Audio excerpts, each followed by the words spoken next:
नमस्कार दोस्तों, डॉक्टर कुमार गणेश हमारे अंक ज्योतिषी और अंग ज्योतिष विशेषज्ञ जयपुर बीकानेर से जुड़ चुके हैं। डॉक्टर साहब सबसे पहले आपका स्वागत है, नमस्कार। जय श्री राम रवि जी, मैं जय लक्ष्मीपुत्र श्री डॉक्टर राम, जय कुमार श्री राम। गणेश जयपुर बीकानेर से आप और सभी मित्रों को प्रणाम। आज जो असली बात जिस पर हम आपसे चर्चा करने जा रहे हैं, आपने बॉर्डर 2 देख ली और हमने जी जब बात की थी इस फ़िल्म के बारे में तो हमने कहा था कि हम बात करेंगे, आपको कैसी लगी, मुझे कैसी लगी, हम देख के आएँगे। रवि जी, जी, पहली बात तो ये है कि ये हिंदी सिनेमा की मुख्य धारा की फिल्म है। जी, बिल्कुल, ये उन फिल्मों में से हैं कि जो फिल्में हिंदी सिनेमा की मुख्य धारा का प्रतिनिधित्व करती हैं। ठीक ये बात है। मैं तेरा तू मेरी तू मेरा मैं तेरी वाली हिंदी सिनेमा की मुख्य धारा की फिल्में नहीं है। पहली जी, बात जी, तो जी। ये हमारे हाँ, दर्शकों को समझ लेना चाहिए। दूसरी बिल्कुल बात ठीक ये कह रहे हैं। कि लोकतंत्र है, पसंद है, अभिव्यक्ति है, किसी को अच्छी लगे, बिल्कुल। किसी को बुरी लगे। हाँ, हाँ। वो निजी पसंद तो देखिए ऐसा है कि कहने वाले तो अच्छे खासे भोज में जाकर आते हैं और कहते हैं गुलाब जामुन का साइज़ छोटा था। तो वो हाँ, वो एक अलग बात है। लेकिन ठीक बात। निर्धारित मापदंडों के हिसाब से आकलन करके फिर उसको अच्छा-बुरा कहना, उसमें आप छूट नहीं ले सकते। उसमें तो जी, जो निर्धारित मापदंड है, आप उसी के हिसाब से कसेंगे। हाँ, बिल्कुल। निश्चित तौर पर हो सकता है कि कोई ये कह दे कहने वालों ने कहा भी है धुरंधर बिल्कुल बेकार फ़िल्म है। ठीक है, हाँ, कह हाँ, दीजिए बात बिल्कुल ठीक खत्म, बात। बात हाँ, खत्म हो गई, आपने कह दिया आपकी निजी। लेकिन मापदंडों के आधार पर बात करेंगे तो साहब फिर आप क्या कहते हैं, क्या नहीं कहते हैं, वो बात नहीं, फिर मापदंड बिल्कुल, क्या कहते हैं। देखिए, सबसे पहले तो मुझे जिस सही है। चीज़ ने छू लिया जी, मेरे दिल को और एक मर्म को अंदर तक गीला कर दिया, वो क्या जी। था? वो स्क्रीन पर आया, नाम आया सनी देओल, ब्रैकेट में लिखा है धर्मेंद्र जी का पुत्र। बिल्कुल, बिल्कुल ठीक बात है। हाँ, साहब, हिंदी सिनेमा में आज तक पहली बार ये बात आई है पर्दे पर, पहली बार मैं गारंटी से कहता हूँ। सही, बिल्कुल सही। और अभी नहीं, बिल्कुल। साइलेंट फ़िल्में जब आती थी ना, तब से लेकर आज तक ये पहली फ़िल्म है और एकमात्र फ़िल्म है कि जिसमें परिचय में क्या आया सनी देओल, पर्याप्त परिचय था साहब, लेकिन सही ब्रैकेट में बिल्कुल, लिखा है धर्मेंद्र जी का सन बेटा, ऑफ पुत्र, धर्मेंद्र जी, धर्मेंद्र भी नहीं है। बिल्कुल, तो धर्मेंद्र जी। कारण क्या है? बड़े लोग, बड़े संस्कार। सनी देओल 69 साल की उम्र में अब किसी परिचय के मोहताज हैं क्या? दूसरी बात क्या है? बिल्कुल, देखिए, फ़िल्म में कहानी में नाम आता है निधि दत्ता का। जी, पहली बात है कि इस फ़िल्म के थॉट के लिए धुरंधर वाले थॉट की ज़रूरत ही नहीं पड़ती क्योंकि धुरंधर वाला थॉट यहाँ लाना भी बहुत क्रांतिकारी विचार होता है और उस सच फ़िल्म बात है। लाइन को पकड़कर फ़िल्म बनाना, प्रोड्यूस करना बहुत रिस्क फैक्टर था। इसमें तो रिस्क फैक्टर हुँ, जैसा कुछ नहीं क्योंकि फ्रैंचाइज़ी पहले आ चुकी और फ़िल्म जो है, ये फ़िल्म इसकी तुलना धुरंधर से मत बल्कि धुरंधर से किसी भी फ़िल्म की तुलना मत कीजिए। Making of cinema, making of film से लेकर के थॉट ऑफ सिनेमा किसी भी लेवल पर और कमाई भी छोड़ दीजिए। इसीलिए हम धुरंधर की बात करेंगे ही नहीं, क्योंकि वैसी फ़िल्में सदियों में बनती बिल्कुल, है और बनेंगी। वो फ़िल्म तो दिखाई जाएगी इंस्टीट्यूटों में कि सीखो फ़िल्म सच कैसे बात है। बनती है। हाँ, लेकिन बॉर्डर 2 देखिए, एक बात तो ये है कि निधि दत्ता ने कहानी लिखी और कहानी लिखी और उसको एक प्लॉट दिया रियलिस्टिक जो चीज़ें हैं वहाँ से उठाकर निधि दत्ता ने जी, मेहनत करने की कोशिश की है। मैं शब्दों को बहुत सँभल कर काम ले रहा हूँ। जी, निधि दत्ता में अपने दादाजी वाली कलम नहीं है ओपी दत्ता साहब वाली, पहली बात तो ये। देखिए ओपी दत्ता हुँ, और इंदर राज आनंद और ओपी शर्मा, अनिल शर्मा जी के पिताजी, ये लोग बहुत ज़बरदस्त राइटर थे। इनका कहानी कहने का तरीका अलग था। तो यहाँ निधि दत्ता ने अपने दादाजी के जूते में पाँव डालने की कोशिश की है, ठीक है, प्रशंसनीय है, खराब कोशिश नहीं है। हालाँकि हुँ, इम्प्रूवमेंट की जहाँ तक बात है तो स्वाभाविक है, समय लगेगा सीखते-सीखते। बिल्कुल। एक चीज़ मुझे आप थोड़ा-सा स्पष्ट कीजिए, ये पटकथा और संवाद में सुमित अरोड़ा का नाम भी आता है, तो अनुराग सिंह का तो अनुराग सिंह एडिशनल है या सुमित अरोड़ा एडिशनल है, दोनों ने मिलकर लिखा है? नहीं, नहीं, अनुराग सिंह तो फ़िल्म के डायरेक्टर हैं। तो हुँ, ये एक नई बीमारी पिछले कुछ वर्षों में पनपी है कि डायरेक्टर को लगता है जंगल कि बुक। भाई मैं भी राइटर हूँ, मतलब मैं भी मेरा विज़न काम कर रहा है, मैं आइडिया दे रहा हूँ, कुछ डायलॉग लिखने को, तो ये डायरेक्टर्स को एक ये बीमारी लग गई है, कि भई अपना वो भी नाम देना है। हाँ, सुमित अरोड़ा है मूल ठीक है, मूल वो पटकथा और संवाद। हाँ, बिल्कुल, बिल्कुल। जी, जी। मैं समझता हूँ रवि जी कि देखिए इस बॉर्डर 2 फ़िल्म में जी, पटकथा अच्छी है, कसावट अखरती हाँ है। ये बात तो सही है। जी। दूसरा आप इस चीज़ को देखिए कि बहुत अच्छा खासा तना-तनी वाला तारतम्य चल रहा है। सीक्वेंस हाँ जो है बहुत टेंस सीक्वेंस है और वहाँ बीच जी में डाल देते हैं कि वरुण धवन वो काल्पनिक सीन है कि वरुण धवन जाता है और पालने को देखता है और बच्चा और उसको भी लंबा हाँ खींचा गया है। पालना, जी पालना, जी पालना, क्लोज़अप पालना, क्लोज़अप और लास्ट में दिखाते हैं। बिल्कुल ये वहाँ टेंस सीक्वेंस को तोड़ रहा था। ये अखरता है। ठीक। यहाँ पर इन्होंने वो जो कोशिश की है कि माही माही मोतियों वाला जो बॉर्डर फ़िल्म में गाना था, है ना? जी हाँ तो वो जो अक्षय खन्ना वाला गाना था, मेरा माही मोतियों वाला, है ना? हमें तुमसे हम्म, मोहब्बत हो गई है, ये दुनिया खूब तो उसका जो बीच में एक-एक टुकड़ा वहाँ डाला, उसकी कोशिश की है। असल में अनुराग सिंह ने यहाँ पर बहुत कुछ जेपी दत्ता को कॉपी किया है, लेकिन वो सीन जी जी जी अखरता है। अब ये पटकथा की कमजोरी मानी जाएगी। इसके अलावा पटकथा क्या होता है कि कई जगह ढीली पड़ती है। संवाद लेकिन फिर भी ठीक। फ़िल्म में पटकथा हाँ हाँ तुलनात्मक रूप से अच्छी है, तुलनात्मक रूप से। जी संवादों में अतिरंजना नहीं है, ये सबसे पहली बात है जो अमूमन सनी देओल की फ़िल्मों में एक बॉर्डर लाइन होती है। सनी देओल की फ़िल्मों में प्रायः क्या होता है, बिल्कुल जो संवाद लेखक होता है वो कादर ख़ान की तरह हो जाता है। कादर ख़ान का हिंदी सिनेमा को योगदान यही था कि फूहड़ता, भोंडापन, गंदगी, जी फ़ूल-जुलूल कुछ भी डाल देना। तो जब कादर ख़ान को कोई भी कच्चा निर्माता, निर्देशक बतौर संवाद लेखक लेता था ना, तो फ्री छोड़ देता कि जो आपको चाहिए कादर भाई लिख दो। वो कादर भाई लिख देते। ठीक है। तो सनी देओल की हाँ फ़िल्म में अमूमन क्या होता है कि ये जो होता अतिरंजना, वो इस फ़िल्म में नहीं है। कुछ जगह पर संवाद कसावट वाले हैं और कुछ जगह पर संवाद प्रिडिक्टिव है। उसके होंठ हिलने से पहले थिएटर में बैठा दर्शक है ना, वो अंदाज़ा लगा देता है कि अब ये बोलेगा।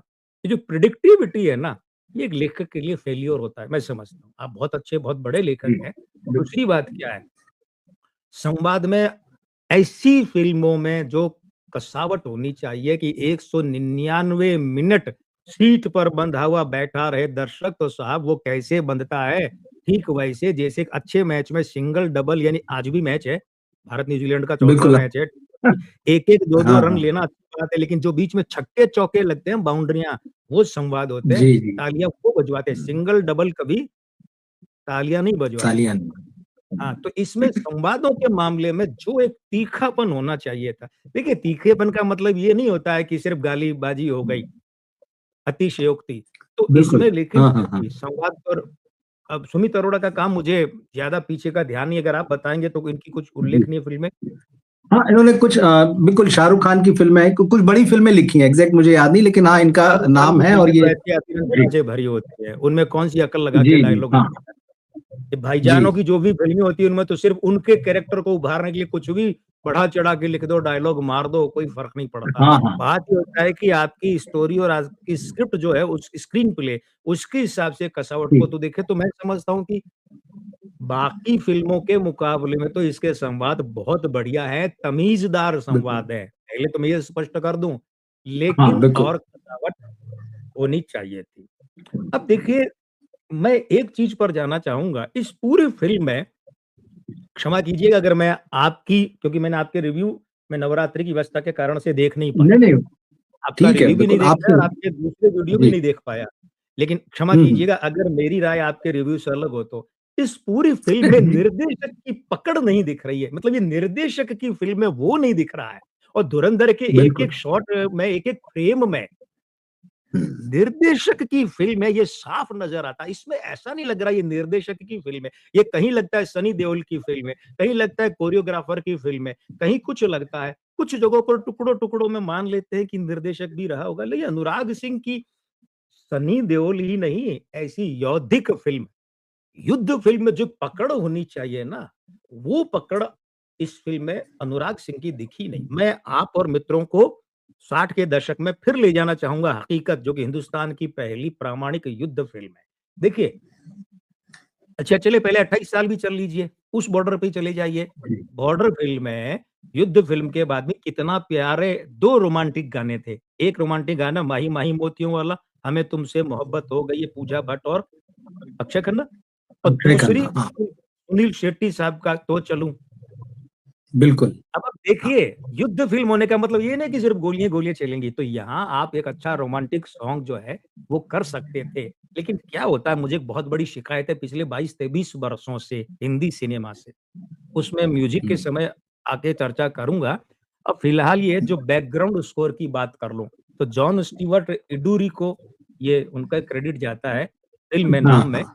लेकिन लेकिन साहब ऐसे मौकों पर मुझे फिर बॉर्डर याद आती है कि वहाँ जो बैकग्राउंड स्कोर था युद्ध के समय, मेरी जान हिंदुस्तान करके जो कोरस दिया था और वो अपने आप पे जी, रोंगटे खड़ा कर देता था और यहाँ उसकी नकल पर जय हिंद डालने की कोशिश की है, लेकिन मरा-मरा। ठीक बात। 2 बड़े अंतर हैं, बैकग्राउंड स्कोर में 2 बड़े अंतर हैं। इसमें पूरी फ़िल्म में बैकग्राउंड स्कोर में 90% भारी भरकम इंस्ट्रूमेंट इस्तेमाल किए गए हैं।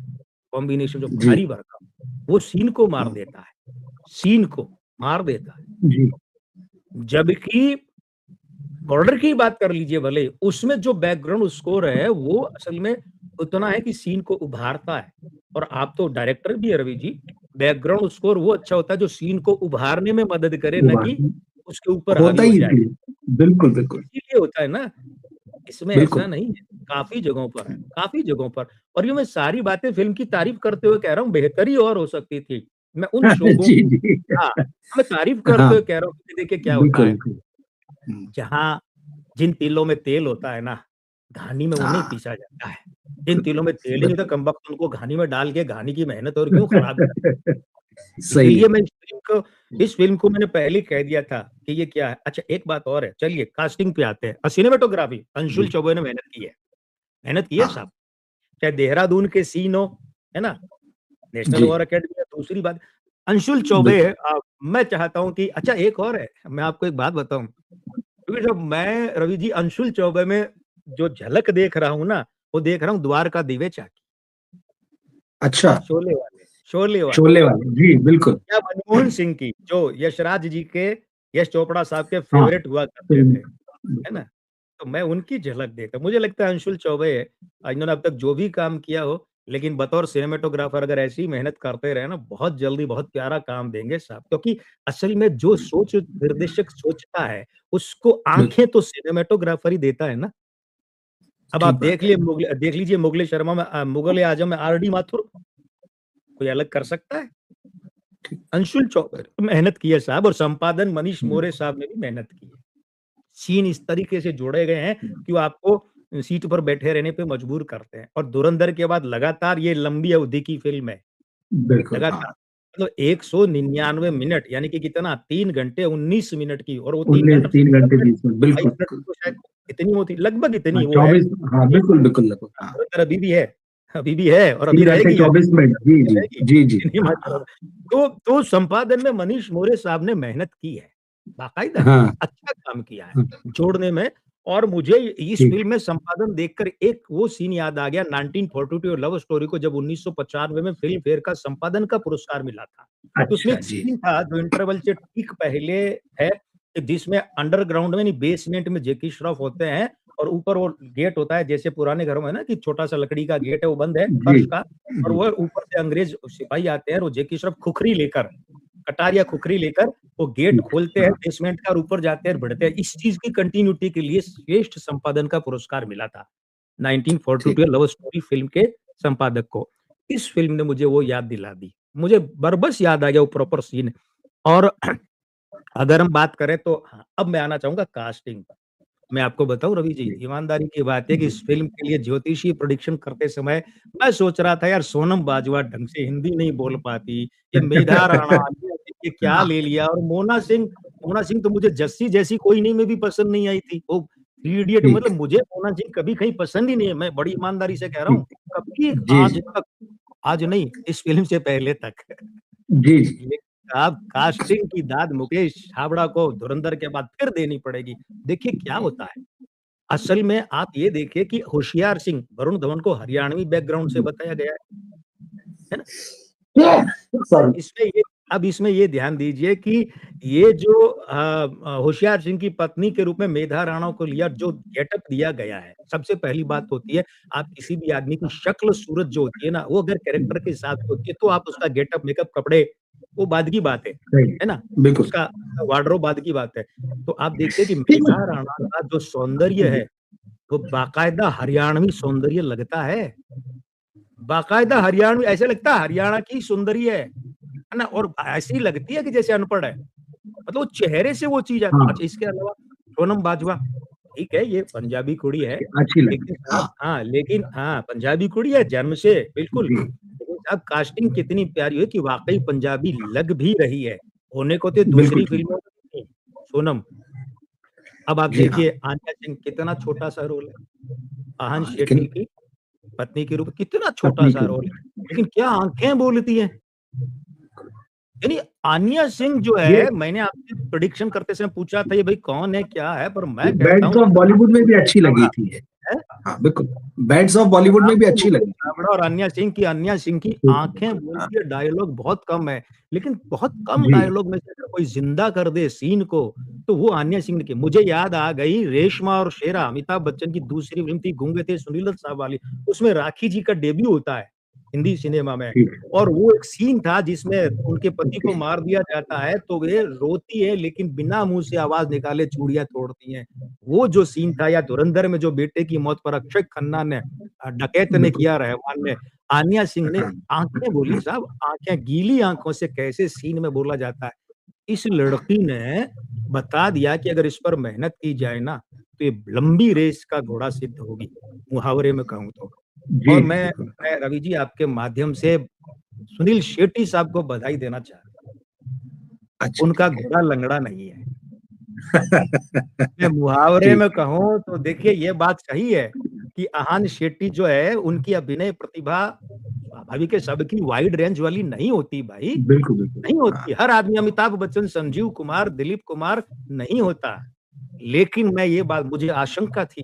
मैंने कहा यार कहीं ऐसा नहीं हो जाए कि सपाट चेहरा नहीं बन जाए पूरी फ़िल्म में। लेकिन नहीं, अहान शेट्टी ने मेहनत की है साहब। बहुत बड़ा चमत्कार नहीं कर पाए, लेकिन जी, मेहनत की है और सबसे बड़ी बात क्या इस बंदे ने कोशिश की है, जो रोल मिला उसे जीने की। अब ये ठीक है कि सेना वाले हैं, अब सेना हाँ, वाले हैं तो उनका चेहरा एक अलग किस्म का होता है, लेकिन यहाँ फिर वही बात है, बंदे ने मेहनत की है और उम्मीद जताई है। ये जितने भी नेपो किड है ना, देखिए हाँ, इसी नाम का एक और लड़का है वो क्या नाम उसका पांडे?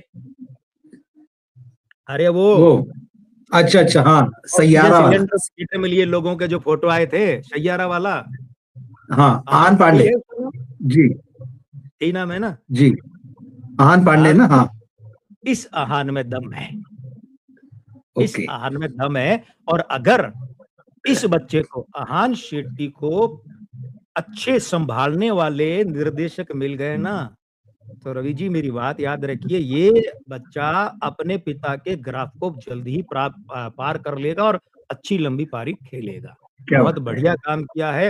वरुण धवन के लिए भी मैं यही कहूँगा कि जी, हालाँकि देखिए क्या होता है वरुण धवन के साथ में जो दिक्कत आई वो दिक्कत मैं समझता हूँ चूँकि मैं भाषाविद हूँ, इसलिए मैं जी, उस जी। बात को कहूँगा कि क्या होता है मुँह में राजस्थानी या हरियाणवी कैरेक्टर देते ही ना को ना कर देते हैं और हो गया हो गया। ठीक है, हाँ, ना को ण कर दिया और सो गए। ऐसा एक तो इला अरुण ने बहुत गंदगी फैलाई राजस्थानी के नाम पर, ठीक है, हाँ, उल-जुलूल कुछ भी चीख-चिल्लाकर, गाकर, बोलकर, ठीक है?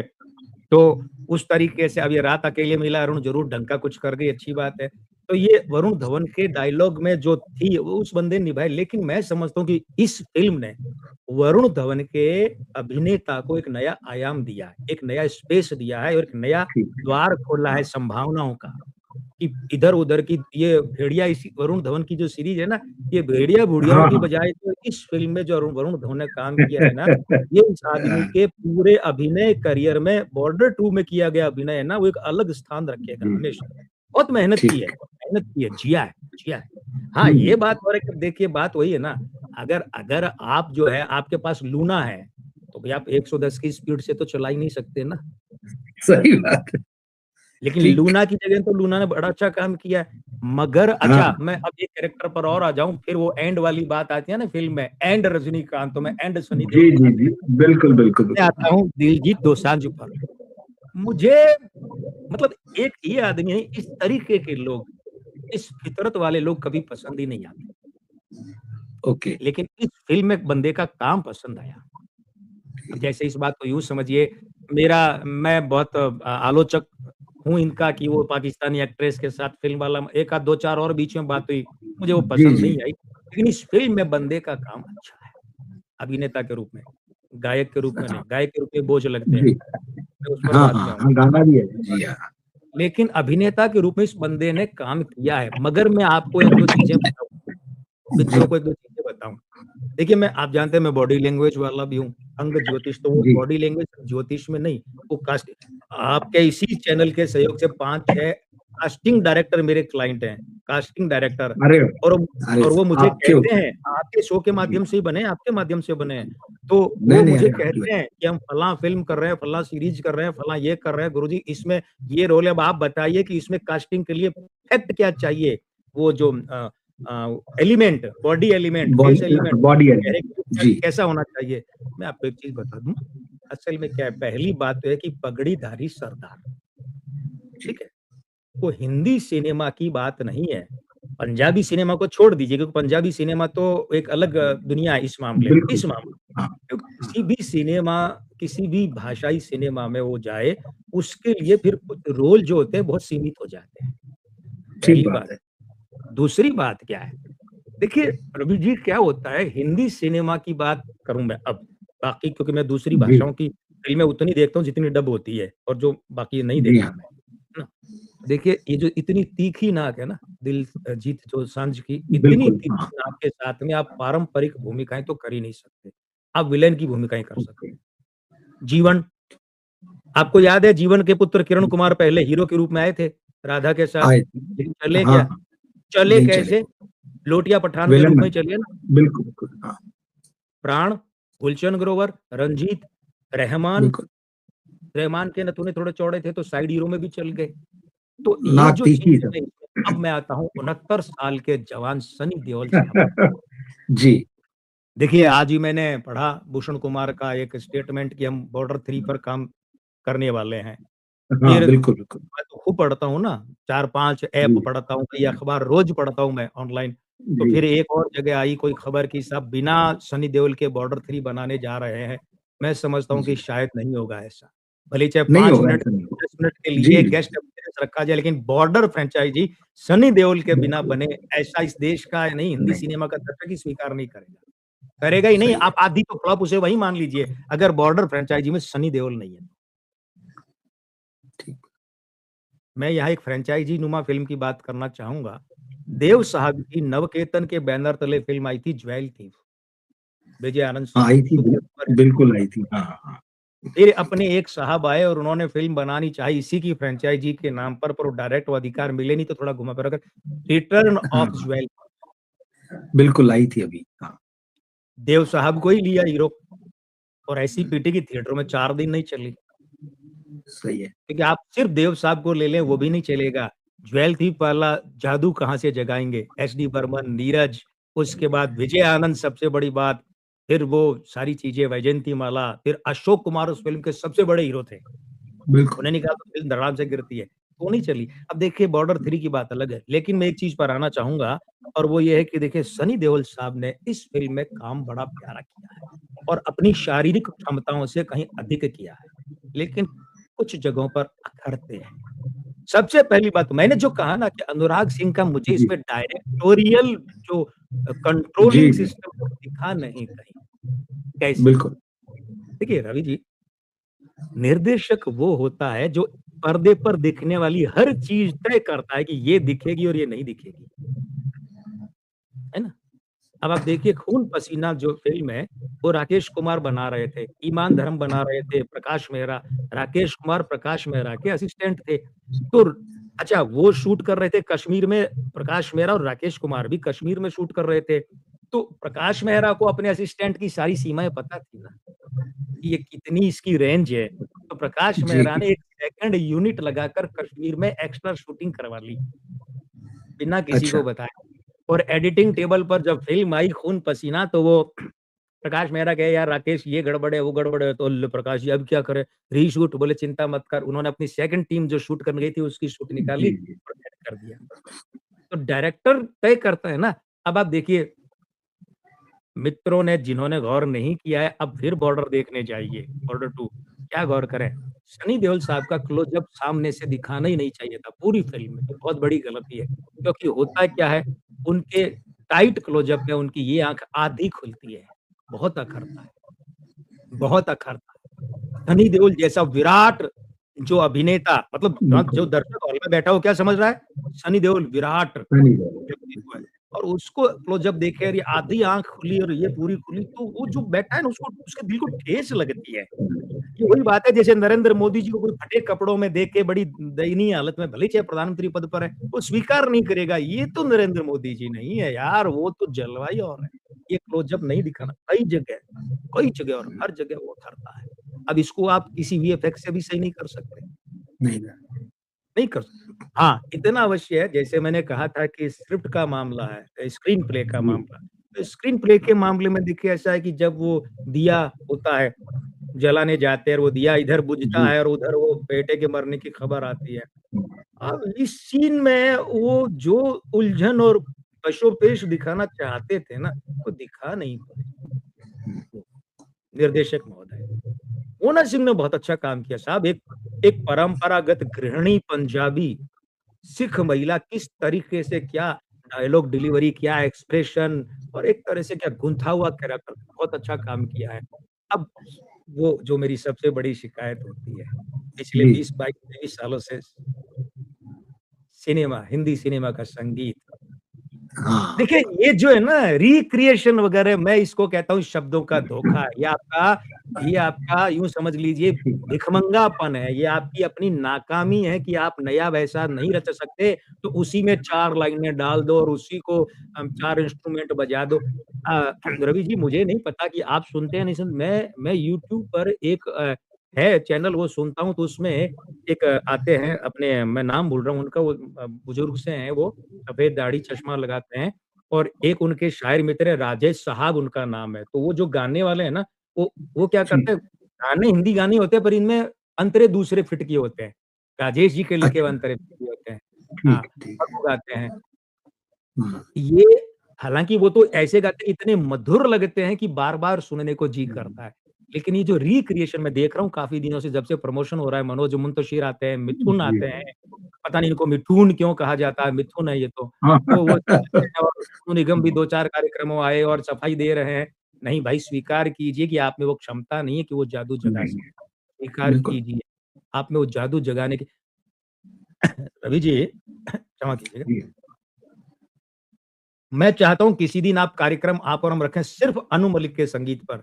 इन लोगों को और कुछ नहीं ठीक तो है, अनु मलिक के संगीत को कम से कम 6 महीने सुन लेते ना भाई मेरे, तो ढंग का संगीत सही देने का बात शूर आ जाता। है। देखिए, सही है, विद्युत हाँ, चोपड़ा साहब परिंदा के बाद में जब 1942 लव स्टोरी के लिए जब पहुँचे आर.डी. बर्मन के पास कि म्यूज़िक देना है, हाँ, उन दिनों सितारा गर्दिश में था।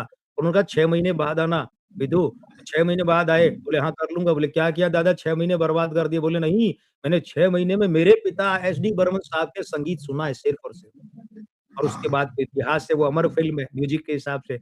बॉक्स ऑफिस पर नहीं बिल्कुल, चली, पर म्यूज़िक के हिसाब से कल्ट फ़िल्म है। म्यूज़िक लेकिन हाँ, तो देखिए क्या होता है, एक तो ये जो है ना इस फ़िल्म में रवि जी सबसे बड़ा हाइलाइट पॉइंट संदेश आते का रिक्रिएशन नहीं है, तो चलूँ है। रोंगटे खड़ा कर देता है तो चलूँ गाना जब-जब आता है। तीनों हीरो के लिए आता है, चारों के लिए, तो चलूँ। और आज भी आप देखिए रूप कुमार राठौड़ साहब की आवाज़ जो आती है, पर्दा काँपने थरथराने लगता है, पर्दा। ज़ोर से नहीं, वो एक अंदर से जो सो जाता है, जो दर्द आता है। ये कहाँ से ये अनु मलिक और जावेद अख्तर का जादू है साहब इसे रिक्रिएशन कहकर सही भ्रष्ट बात है। है ना? हाँ, इस फ़िल्म की सबसे बड़ी क्या उपलब्धि है तररम पम पम मगर अच्छा, मगर ये ओरिजिनल ट्यून नहीं है। ये अमेरिकी एक गाना है, उसके अधिकार खरीदे हैं और उस पर जाकर बनाया है। तो ये यहाँ पर सारा छींका टूट जाता है कि यार म्यूज़िक इतना तो ख़ैर महँगा गाना सही है। देखिए क्या होता है कि मैं वही तो कह रहा हूँ गरीब है, हिंदी सिनेमा 22-23 वर्षों से फ़कीर है, बिल्कुल गरीब है। शऊर नहीं इन लोगों को गाना देने का, तररम-पम थिएटर में अच्छा लगता है, लेकिन दुःख होता है कि ये नकल है। ठीक है, नकल मतलब आपने अधिकार खरीद के बनाए तो भई है तो नकल ही हाँ, ना। हाँ, बिल्कुल, चोरी से करो चाहे खरीद के करो, है नकल है। अब इश्क दा चेहरा, एक बात बताइए, ये हिंदी सिनेमा वाले गीतकार, संगीतकार, निर्देशक, ये मुझे आदित्य से भी शिकायत थी, ये कब समझेंगे कि हिंदी गानों के नाम पर पंजाबी ठूस दो, भर दो हर जगह, कब सुधरोगे भैयो? ये बिल्कुल। आदित्य धर से भी शिकायत थी, बेवजह पंजाबी ठूस दी और ऐसी ठूस दी, दर्शक झेल रहा है। और इसमें भी हर फिल्म इसमें के साथ। जबरदस्ती क्यों पंजाबी भर देते हो? और भाई तमीज सीखो थोड़ी, कि जब पंजाबी ओपी नैयर और पंजाबी बी आर चोपड़ा भी जब देते थे, तो ये नहीं कि पंजाबी ठूस दी। देखिए, ठूस देना, भर देना, ये अलग बात है। मैं समझता हूँ पंजाबी गीतों में, हिंदी गीतों में, सिनेमा के, पंजाबी की शब्दावली जितनी तमीज से आनंद बख्शी साहब ने इस्तेमाल की, प्रेम धवन ने हाँ, इस्तेमाल की और वर्मा मलिक ने इस्तेमाल की, उतनी तो किसी ने की ही नहीं होगी। और आनंद बख्शी साहब कैसे यूं स्पर्श करके निकल जाते थे। और अब तो अखरता है 22-23 वर्षों से यही हो रहा है। और ये पूरा गाना जो इश्क दा चेहरा, और ऊपर से क्या होता है, अभी इतने सारे, देखिए रवि जी, आप बॉर्डर 2 की फिल्म के ज्योतिषी प्रोडक्शन के लिए कुमार गणेश को लाते हैं। जी, एक आदमी को लाते हैं, यानी आपको भरोसा है कि ये आदमी अकेला कर देगा। बिल्कुल। अब आप मेरे साथ 3 और बिठा दो, इसका मतलब आपको भरोसा है कि ये आदमी तो कर ही नहीं पाएगा, बल्कि चारों मिलकर कर पाएंगे कि नहीं? बिल्कुल क्या ठीक होता बात है? है। यही है ना? अगर हाँ, आपका एक ज्योतिषी कामयाब है, आपको उसको क्षमता पर शक नहीं है, तो आप दूसरा, तीसरा, चौथा क्यों बिठाएँगे? मुझे इस नहीं, सवाल का जवाब बिल्कुल, दीजिए। इसका मतलब आप सच जानते हैं बात। इनमें वो तो नहीं है भाई, है ना? तो अब आप देखिए, एक तो कौसर मुनीर पता नहीं कहाँ से उठा-उठा के लाते हैं, जो पंजाबी भर देते हैं। हाँ, उसने इरशाद कामिल ने धुरंधर में भर दी थी, इन्होंने यहाँ भर दी है। और ये शे-शे, परंपरा, क्या कहाँ-कहाँ से संगीतकार बना के लाते हो भाई। मतलब संचित उनकी परंपरा, क्या बिल्कुल, हो बिल्कुल। गया है जो दर्शक है हिंदी सिनेमा का, इन लोगों की नज़र में, तो कि क्या फ़र्क पड़ता है? अब जिसको 2 धुन बनानी भी आ गई, उसको भी संगीतकार के रूप में ले आते हैं। क्यों? क्योंकि इंस्ट्रूमेंटल जो अरेंजमेंट है, वो तो कोई और करेगा, अरेंजर करेगा। इनको तो धुन ही तो बनानी है और अमेरिकन ड्रम चला दो, उसके बाद और कुछ होता नहीं है, धूम-धड़ाका कर दो। अब ये, और ऊपर से दिलजीत दोसांझ गा रहा है। भैया गायक के रूप में मत आओ यार, इतना हमारे कानों पर जुल्म मत करो। प्यारी लागे, अब ये तुलसी कुमार ठीक है, अब घर की कंपनी है टी सीरीज, पापा जी की कंपनी है, गा दिया, लेकिन दम नहीं इसमें, मोहब्बत हो गई है, मनोज मुंतशिर ने कलम खराब की है, मिथुन ने गाने की धुन के नाम पर अत्याचार किया है। और सबसे बड़ा अत्याचार भाई मुझे तो सोनू निगम साहब लगते हैं। सोनू निगम साहब की आवाज़ है ना, देखिए मैं इनका निंदक नहीं हूँ, समीक्षक हूँ, आलोचक हूँ। इनकी आवाज़ जी, आपको है ना, रवि, वो गाना सुनिए अनुराधा पौडवाल के साथ दिलीप चंद समीर सेन वाला, अगर आसमां तक मेरे हाथ जाते तो कदमों में तेरे सितारे बिछाते। क्या गाना है! सोनू निगम साहब को सुनना है तो चलिए यार बॉर्डर में ही चले जाइए, लेकिन वहाँ रूप कुमार चलिए, राठौड़ को बिल्कुल, देखा गया है, क्योंकि वो आवाज़ अलग थी।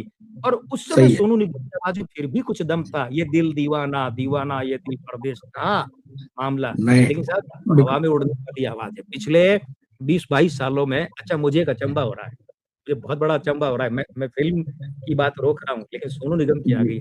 अभी 2 ढाई 3 साल पहले ही तो खूब मीडिया में हो रहा था कि भूषण कुमार वर्सेज़ सोनू निगम, हाँ, हाँ। और दिव्या कुमार वर्सेज़ सोनू निगम की, वो बिल्कुल, उसने मुझे कहा था बेटा शकील से बचाना भाई मेरे सोनू निगम, फिर मैंने उसे बचाया, तू-तू मैं हो रही थी। अभी टी सीरीज़ के लिए सोनू निगम के गाने आ गए, क्या चक्कर क्या हो गया ये? कोई कोई दुबई का खेल हुआ है क्या? अब कोई ये तो दुबई से तार चलाए गए हैं क्या? वही वही लेकिन बताएँगे, अब बिल्कुल, आते हैं, जी। टर्रम पम की बात मैं कर चुका, ठीक है? अब आप 4 संगीतकार ले लेंगे, 4 गीतकार ले लेंगे, तो किसी को भी अपना टैलेंट दिखाने का मौका ही नहीं मिलेगा। उसके बाद सही ये बात। सीमा करके गाना है, वो अनुराग सिंह ने खुद ही लिख दिया है। अब ये बी प्राक भाई साहब तो मुझे आज तक ही समझ नहीं आते, भले चाइनी मत में इनका गाना लग गया। ये भाई साहब चीखते हैं, चिल्लाते हैं, गाते हैं, यानी आप पूरा एल्बम सुन कर के एक आवाज़ रिकॉग्नाइज़ नहीं कर सकते, पहचान नहीं सकते। और अगर इस फ़िल्म के लिए, और अगर एक ही आवाज़ आप पहचानेंगे तो रूप कुमार राठौड़ की होगी, तो चलूँ वाली, और वो 28 साल पहले की इस फ़िल्म की उपलब्धि बदगिनी है उसे। देखिए क्या होता है, रिक्रिएशन तब कहते हैं जब संगीतकार, गीतकार वही हों जो पिछली बार थे। प्रोड्यूसर वो होने से रिक्रिएशन नहीं, वो तो नकल ही होती है भाई साहब, सीधी-सी बात है ना? अब आप इस चीज़ को देखिए, एक और, अब हिंदुस्तान मेरी जान, ये बी प्राक और मोहित चौहान को बरसों बाद सुन रहा हूँ मैं, बरसों बाद, मुख्य धारा की सिनेमा में, और इतना सा टुकड़ा जी, दिया है। अब आप देखिए कि ये बॉर्डर के युद्ध के समय में मेरी जान, हिंदुस्तान सिर्फ इतना नहीं चलता है, 8-10 बार आता है, लेकिन ये अनु मलिक का क्रिएशन है। अब आप इस ठीक। बात को देखिए कि आज भी संदेशे आते हैं, मुझे सन्नाटा है, ए गुजरने वाली हवा, उससे ठीक पहले हाँ, वो सन्नाटा बोलता है साहब, ये क्रिएशन जावेद अख्तर साहब और अनु मलिक जी का है। उसके तो पहुंचा भी नहीं पकड़ सकते पाँव का ये लोग। तो इसलिए मुझे बहुत बड़ी शिकायत है और इस फ़िल्म के गीत संगीत को मैं समझता हूँ कि बेहतर बनाया जाता ना, तो ये फ़िल्म धुरंधर को तो ख़ैर हाथ भी नहीं छू पाती, लेकिन और बढ़िया और बड़ी हिट हो सकती थी। लेकिन कुल मिलाकर ये जो संगीत का मामला है और निर्देशकीय पक्ष, मैं समझता हूँ कि जो संगीत का मामला, इसमें सबसे बड़ा दखल निर्देशक का होना चाहिए। अच्छा, एक और है जो मुझे लगता है, देखिए मैं आपको और मित्रों को ले जाना चाहता हूँ 90 के दशक के शुरू में, जब आपको याद होगा गुलशन कुमार साहब ने म्यूज़िक बैंक बनाना शुरू किया था, 80 के हाँ, अंत में, लाल दुपट्टा गुलमल का वहीं से आई थी। तो 90 में उन्होंने आमंत्रित हम्म, किया था, नए गीतकार मुझे गीत भेजो, नए संगीतकार मुझे धुनें भेजो, नए गायक-गायिका मुझे अपने कैसेट भेजो, मैं चांस दूँगा। याद है ना आपको? प्रिया बिल्कुल, मैगज़ीन जब निकाली थी 90 के दशक में। अब मैं आपको एक ट्रेजेडी बताऊँ, उस दरमियान जी, मैंने 27 गाने लिखे थे, 27 गाने, अच्छा, और वो ओके, भेजने के लिए, डाक के लिए मेरे पास लिफ़ाफ़े के पैसे नहीं थे। ओह! मैंने मेरे एक परिचित से पैसे माँगे और वो गाने भेजे, और वो स्वीकृति का पत्र आज भी मेरे पास पड़ा है कि आपके गाने हमें स्वीकार है, हमें अच्छे हैं, ओह! और जब जो काम होगा हम आपको काम लेकर के और आपका अनुबंध करेंगे। ख़ैर वो दिन कभी नहीं आया, लेकिन तो सोचिए, मुझे लगता है ये इस फ़िल्म में जिस तरीके से गायक भर लिए, ये वो हो गए, ये कहीं ऐसा तो नहीं कि म्यूज़िक बैंक वाले गाने यहाँ काम ले लिए हैं? क्योंकि गाने स्क्रीन प्ले के कहानी के साथ तो शब्दावली में टच नहीं करते, शब्दावली में। बिल्कुल, जैसे आशिकी फ़िल्म थी, वो तो ख़ैर गानों में फ़िल्म बनाई। तो हाँ, इसमें हाँ, आप ये गाने अगर देखेंगे तो कोई भी गाना आपको ये नहीं लगेगा कि ये स्क्रीन प्ले की स्क्रिप्ट की रिक्वायरमेंट के हिसाब से लिखवाए गए हैं या कंपोज़ किए गए हैं। मुझे लगता है ये म्यूज़िक बैंक वाले गाने हैं, जो यहाँ पर काम ले लिए। ये होता है ना, फ़िल्म बन रही है, हाँ साहब, भूषण कुमार ने कह दिया ये हमारे पास गाने हैं, देख लो इनमें से काम ले लो, तो ले लिया होगा। मैं असेंबल आपके से करबद्ध निवेदन करना चाहता हूँ हिंदी सिनेमा के निर्माताओं, निर्देशकों, म्यूज़िक कंपनियों वालों से कि भइयों थोड़ी दया करो, एक ही संगीतकार रखो, एक ही गीतकार रखो, उसे हर सिचुएशन पर जूझने दो फ़िल्म की, हर गाने पर जूझने दो। हिंदी सिनेमा का संगीत मर गया है, उसे ज़िंदा करने का फिर से यही तरीका है। लेकिन अब मैं समापन करता हूँ और ये कहता हूँ कि बधाई पूरी बॉर्डर 2 की फ़िल्म को, कि मुख्य धारा का सिनेमा लौट आया है, धुरंधर से आया, उससे पहले गदर में झलक दिखाई और धुरंधर के बाद अब जो है लौट आया है। ये भगवान करे ये रुख बरकरार रहे, क्योंकि फ़िल्म अच्छी है, देखनी चाहिए, और सबसे बड़ी बात जो थॉट वाइज़ है, सोच के स्तर पर वो क्या है? ऐसी राष्ट्रवादी फ़िल्में ज़रूर देखनी चाहिए मित्रों, 1 बार नहीं, 2-2 बार देखिए, 3-3 बार देखिए, क्योंकि राष्ट्रवादी फ़िल्मों को सपोर्ट करना इस दौर में बहुत ज़रूरी है, कि जबकि हमें ये दिखाया जाता है कि रॉ और ऐसा ही मिलकर के प्रेम और अफ़ेयर करके और जीत आते हैं घर में, अरे इस दुनिया से बाहर आ जाइए। आईएसआई के दिल में किसी भी हिंदुस्तानी के लिए रत्ती भर भी प्रेम तो छोड़िए, रहम भी नहीं है। इसलिए ऐसी फर्जी फ़िल्मों से बचने के लिए ऐसी राष्ट्रवादी फ़िल्मों का समर्थन होना बहुत ज़रूरी है। मैं बहुत-बहुत बधाई देता हूँ सनी देओल के इतने भारी भरकम रोल वाली, मुझे लगता है उनके करियर की ये आखिरी या सेकंड आखिरी फ़िल्म है। बस इसके बाद में इनकी ऐसे फ़िल्मों का दौर, मैं पहले भी कह चुका हूँ कि इस तरीके की भूमिकाओं का नहीं रहेगा।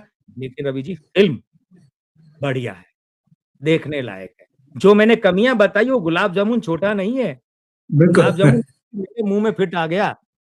लेकिन वो इसलिए है कि देखिए उम्मीद लगाते हैं ना, तो वहाँ कुछ सुझाव दें।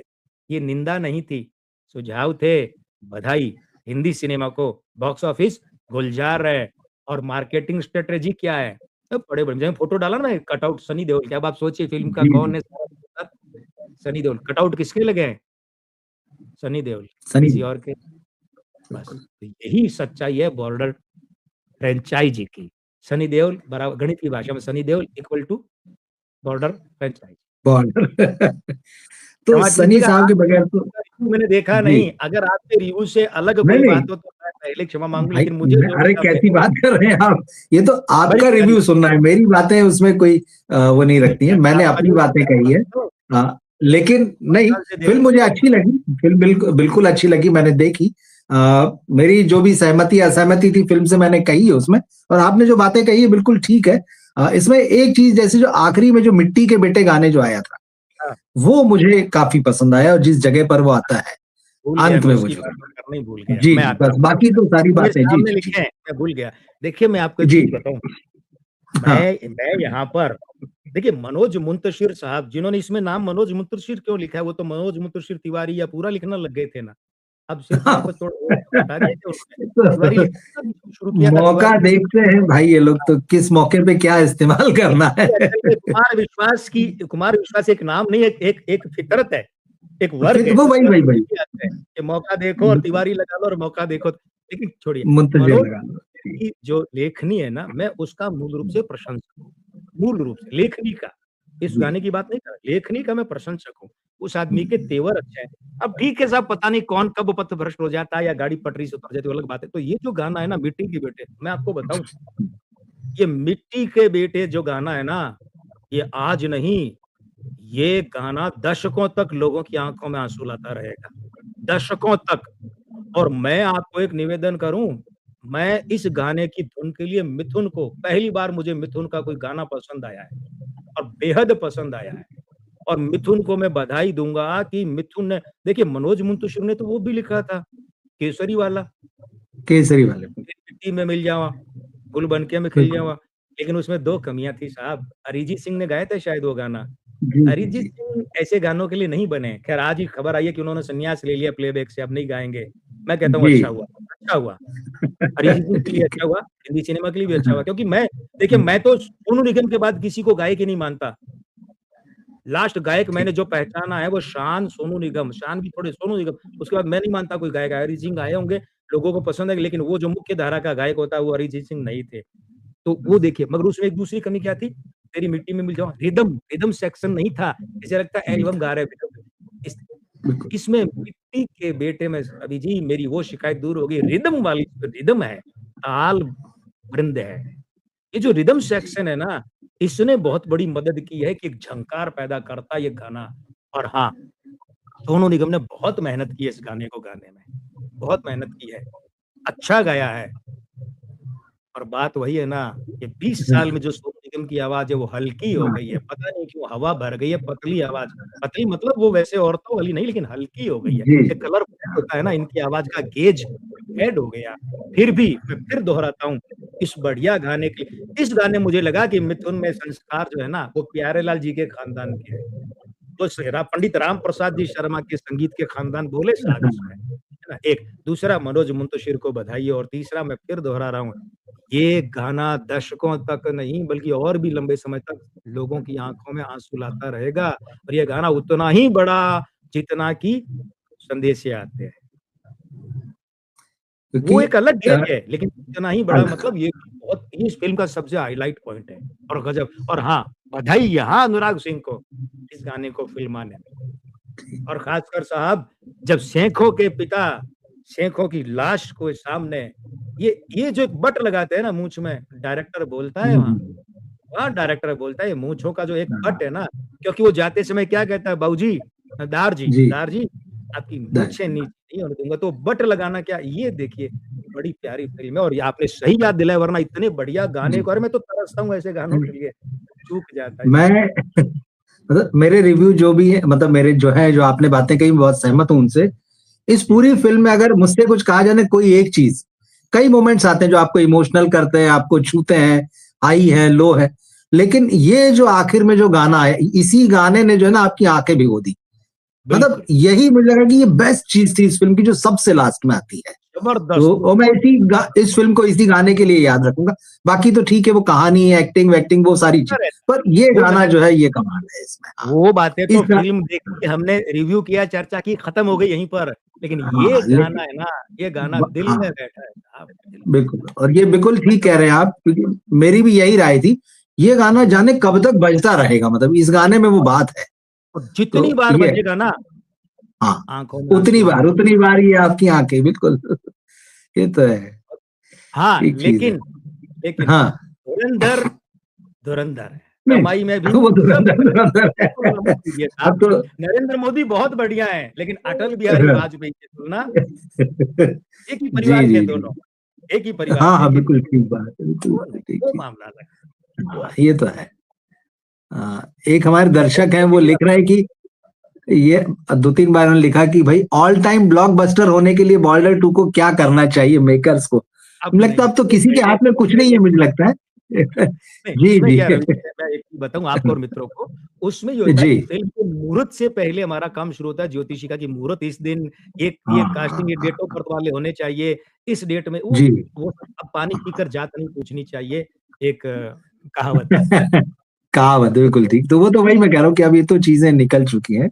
हो गई। बट ठीक है। चलिए आपने मुझे बहुत अच्छी लगी आपकी बातें, आपने जो कही बहुत लॉजिकल और आपने बड़े दिल से अपनी बातें रखी और निश्चित रूप से दर्शकों को भी पसंद आई होगी, क्योंकि अब वो आपको सिर्फ़ ऐसे नहीं सुनने आते हैं कि भाई आप अंक ज्योतिषी हैं, क्योंकि आपके सिनेमा का जो ज्ञान है, जो उसका भी जो वैभव है, जो जानकारियाँ आपके पास, वो उसको भी पूरा एन्जॉय करते हैं। तो उन्हें पता है कि इस रिव्यू में सिर्फ़ बॉर्डर की बातें नहीं होंगी, बहुत बारीकी से कई और जगह भी सिरे जुड़ेंगे और वो आपने जोड़े हैं। तो बहुत मज़ा आया।